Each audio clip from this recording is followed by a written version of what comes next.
भगवान शिव जी के 12 ज्योतिर्लिंगों की महिमा वास्तव में ऐसे ही अलौकिक है जैसे उनका स्वरूप।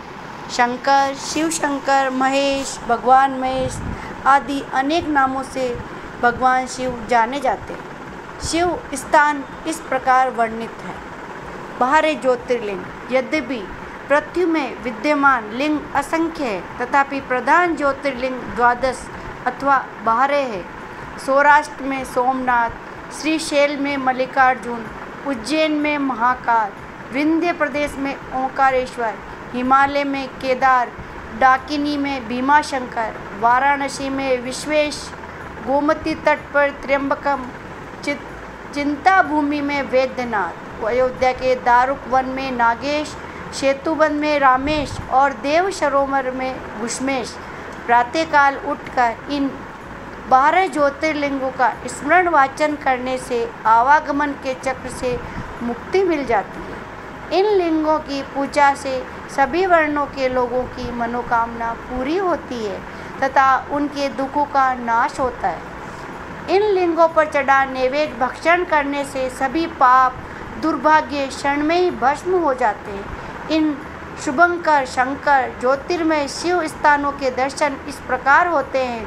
सागर तट पर 2, हिमालय और अन्य पर्वतों पर 4, नदी किनारे 3 और खाली स्तंभ 3 मिलकर 12 ज्योतिर्लिंग भारत में विस्तृत रूप में विद्यमान है। प्रत्येक स्थान का वर्णन साक्षात्कार संग अनेक लोगों ने किया है। सभी ज्योतिर्लिंगों के भव्य शिव मंदिरों में भक्तगणों की अपार भीड़ कतारों में लगी रहती है। शिवरात्रि के पावन पर्व पर तो दर्शनार्थियों का समुद्र ही उमड़ पड़ता है। साक्षात दर्शन। आदिकाल से ये स्थान संभवतः उस ज्वालामुखी की तरह ही रहे होंगे जिसके आज भी हिमालय प्रदेश की कांगड़ा घाटी में ज्वालामुखी के पावन स्थान पर दर्शन होते हैं। पृथ्वी के गर्भ से निरंतर उठ रही महान ज्योति के वहाँ देवालय में साक्षात दर्शन होते हैं। जिस ज्योतिर्मय जगदीश स्वरूप के दर्शन हेतु वहाँ भक्तजनों का तांता लगा रहता है। सूर्य, अग्नि और दीप ज्योति। इस प्रकार 12 ज्योतिर्लिंगों के ध्यान, दर्शन, पुण्य यात्रा, पावन वायुमंडल के सेवन से सुख, शांति एवं आरोग्य जीवन प्राप्त होता है। ध्यान करें, ज्योतिर्लिंग के दर्शन करना हमारा नित्य कर्म ही है। सूर्य, अग्नि और दीप ज्योति उस महान ज्योति के ही स्वरूप होते हैं। गायत्री मंत्र ओम तत्सवितुर्वरेण्यम जप कर सूर्य भगवान के सर्वश्रेष्ठ तेज रूपी ध्यान के बारे में बताया है, जिनकी उपासना से बुद्धि ओजस्वी बनती है। प्राण ज्योति अथवा आत्म ज्योति को दिव्य शक्ति प्राप्त होती है। सूर्य ज्योति निरंतरता आदि काल से ही चली आ रही है और सदा ही इस संसार को लाभान्वित करती रहेगी। ये एक परम सत्य है, नित्य है, एक द्वितीय है। इस अति भव्य भास्कर दिव्य ज्योति को हम प्रणाम कर सूर्योपासना करते हैं, उन्हें अर्घ्य देते हैं और मंगलमय समय की प्रार्थना करते हैं। अग्नि भी एक महान ज्योति है। सभी भूवासी अग्नि ज्योति के सामने नतमस्तक है। इसकी उष्णता से ही जीवन का संचार होता है। ये तथ्य सभी भूवासी जानते हैं। इसके अतिरिक्त अग्नि के उपयोग, उसके महत्व और उसके उपकार से भी कोई अनभिज्ञ नहीं है। सूर्य और अग्नि का छोटा स्वरूप दीप ज्योति है।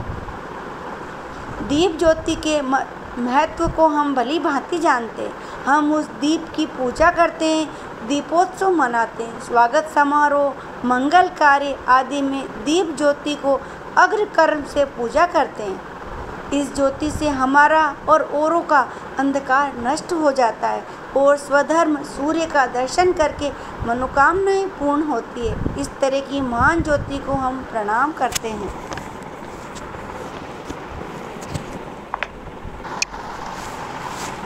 आज हम सोमनाथ शिवलिंग के बारे में जानेंगे।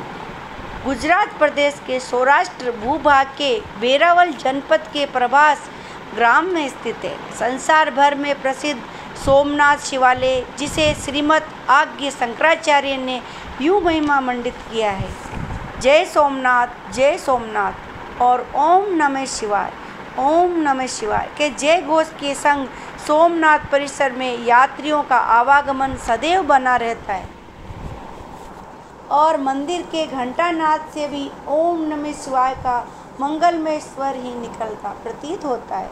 वातावरण भी भक्तिमय बना रहता है। किंवदंतियों के अनुसार इस मंदिर का घंटा कभी 200 मन सोने का बना हुआ था और मंदिर के 56 खंभे हीरे, मणिक, रत्न आदि बहुमूल्य पत्थरों से जड़े हुए थे। गर्भगृह में रत्न दीपों की जगमगाहट दिन रात बनी रहती थी और कन्नौजी इत्र से नंदा दीप सदा प्रज्वलित रहता था। भंडार गृह में अनगिनत द्रव्य सुरक्षित था। भगवान की पूजा अभिषेक के लिए हरिद्वार, प्रयाग, काशी से गंगोदक प्रतिदिन लाया जाता था। कश्मीर से फूल पहुँचते थे। नित्य की पूजा अर्चना के लिए 11,000 ब्राह्मणगण नियुक्त थे। मंदिर दरबार में चलने वाले नृत्य गायन के लिए लगभग 350 नृत्यांगनाएँ नियुक्त थी। इस धार्मिक संस्थान के नाम 10,000 ग्रामों की जागीर भी रहती थी, जिसकी आमदनी से परिसर का खर्च आदि चलता रहता था।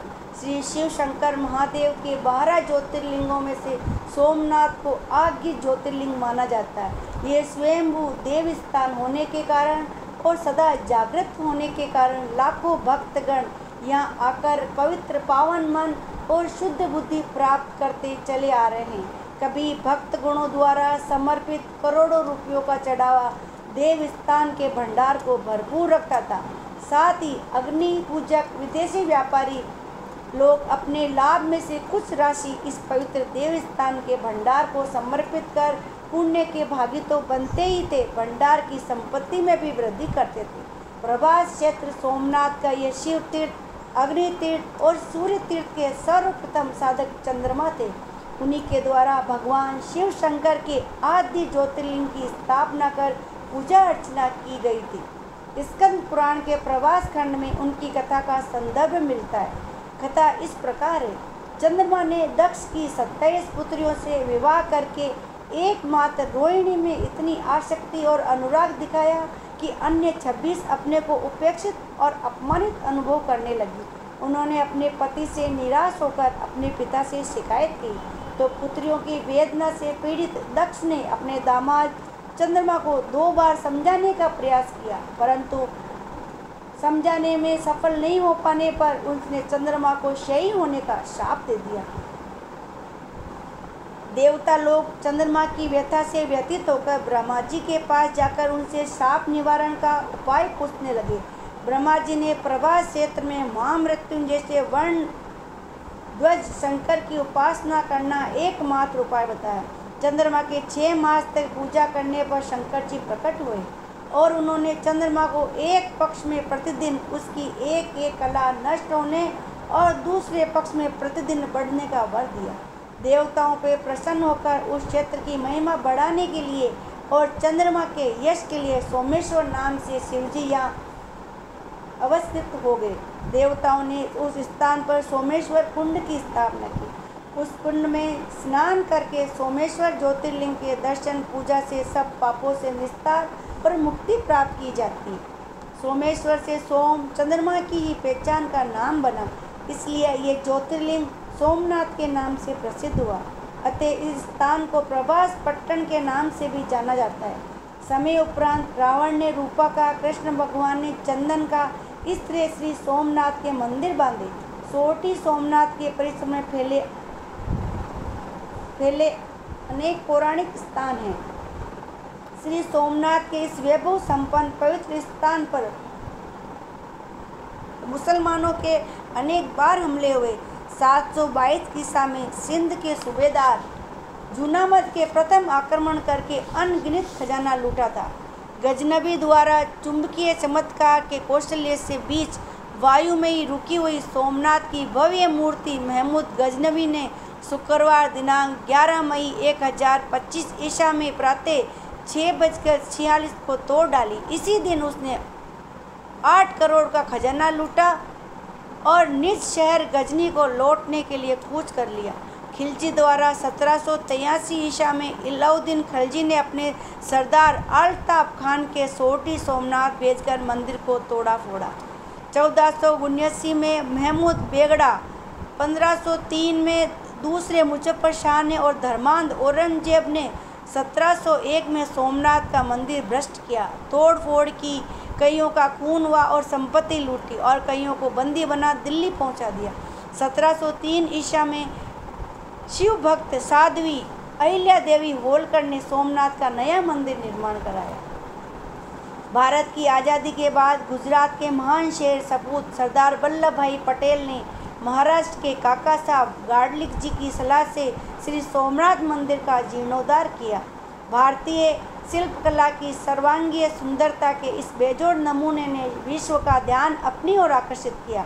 शुक्रवार दिनांक 11 मई 1651 में सुबह 6:46 को इस मंदिर में श्री सोमनाथ ज्योतिर्लिंग की प्राण प्रतिष्ठा उस समय के भारत के राष्ट्रपति माननीय डॉक्टर राजेंद्र प्रसाद जी के कर कमलों द्वारा और वेद मूर्ति तर्क तीर्थ लक्ष्मण शास्त्री जोशी जी के वेद घोष से बड़ी धूमधाम से की गई। भारत का ये आद्य ज्योतिर्लिंग असंख्य भक्तों का श्रद्धा स्थान है। लाखों यात्रियों की भीड़ यहाँ सदा लगी रहती है। सिद्ध सत्पुरुषों का सत्संग लोगों को प्राप्त होता है। दानियों की श्रद्धा से प्राप्त धन से श्री सोमनाथ जी की फिर से वैभव वृद्धि होने लगी। नास्तिक लोगों ने मंदिर को तहस नहस किया था, परंतु भारतीय धर्मावलंबियों ने श्रद्धा भाव और गौरव को कोई नष्ट नहीं कर पाया। उसका साक्षात प्रतीक है श्री सोमनाथ ज्योतिर्लिंग। समुद्र तट पर काठियावाड़ के प्रदेश में आसपास मंदिर, स्मारक और पौराणिक स्थान है।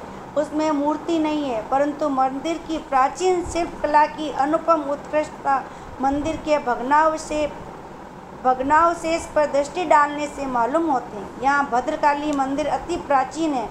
उसके प्रवेश द्वार के पास दाहिनी ओर की दीवार पर 51 काव्य पंक्तियों का शिलालेख है। उस पर राजा कुमारपाल ने जो मंदिर बांधे और दान धर्म किए उनका संदर्भ खुदवाया गया है। भल्लातक तीर्थ भगवान श्री कृष्ण के बाएं पैर के अंगूठे पर व्याघ के बाण से जहाँ खून बहा, वही स्थान पर यह भल्लातक तीर्थ, यहाँ श्री कृष्ण भगवान की मूर्ति है। इस स्थान पर अर्जुन को सुभद्रा प्राप्त हुई। कार्तिक पूर्णिमा का यहाँ एक विशाल मेला लगता है। काठियावाड़ के इसी कुशाव्रत से श्री कृष्ण भगवान ने भव्य द्वारका का निर्माण किया। आगे चलकर इन्हीं कुछ दर्भ से मुसल बने, जिनके प्रारों से यादवों का विनाश हुआ। श्री कृष्ण और बलराम इस घटना से उदास हुए। बलराम ने समुद्र में प्रवेश किया और एक समुद्र गुफा में घुसकर अपना अवतार समाप्त किया। आज भी यह गुफा दिखाई देती है। देहोत्सर्ग इस स्थान पर हिरण्या नदी पर एक विशाल घाट बनाया गया है। श्री कृष्ण जी की यहाँ अंत्यविधि की गई थी। इस स्थान पर अनेकों स्तंभ पर आधारित एक भव्य स्मारक और गीता मंदिर भी निर्माण किया गया है। श्री कृष्ण भगवान के पार्थिव देह का जहाँ पर अग्नि संस्कार किया गया था, उस स्थान पर भगवान की भव्य मूर्ति की प्रतिस्थापना की गई है। उस मूर्ति द्वारा जब हम श्री कृष्ण भगवान के दर्शन पाते हैं तो श्री भगवान का समस्त जीवन हमारे मन मस्तिष्क पर दृष्टिगोचर हो जाता है। कंस के बंदी गृह में भगवान का जन्म हुआ। गोकुल में नंद के घर में बचपन बीता। कंस के उन्हें मरवाने के विफल प्रयासों के चलते वे युवा हुए थे और कंस के दोनों भाइयों के लिए निमंत्रण पर वे और बलराम कंस के दरबार में पहुंचे थे और कंस के अंतिम घातक प्रयास को सफल नहीं होने दिया और कंस का वध किया। बचपन गोपियों के संग खेलते रास रचाते बिताया। संदीपनी की आश्रम में रहकर विद्या प्राप्त की थी। द्वारिका नगर का निर्माण कर द्वारकाधीश कहलाए। कुरुक्षेत्र में हुए महाभारत के युद्ध में अर्जुन के रथ का सारथ्य किया और पांडवों को विजयी किया। गीता के रूप में विश्व को अमर संदेश दिया। यादवों के गृह कले के बाद श्री कृष्ण भगवान ने व्याघ के बाण का निमित्त लेकर अपना अवतार कार्य समाप्त किया। श्री कृष्ण भगवान का सत्संग जिन्हें प्राप्त हुआ वे धन्य हुए। इसी प्रकार श्री कृष्ण भगवान के अंतिम स्थान पर उनकी दिव्य मूर्ति को निहारते उनकी संपूर्ण जीवन लीला का अवलोकन हो जाता है। पट्टन के परिसर में ही प्राचीन युग में अगस्त्य मुनि ने समुद्र प्राशन किया था। पांडव, जन्मेजय, रावण आदि अनेक पुराण प्रसिद्ध व्यक्तियों ने इस भास्कर प्रभास पट्टन तीर्थ का दर्शन किया था। माघ महीने में शिवरात्रि का दिन सोमनाथ ज्योतिर्लिंग में बड़े ठाठ बाट से मनाया जाता है। कल हम श्री मल्लिकार्जुन ज्योतिर्लिंग के बारे में जानेंगे।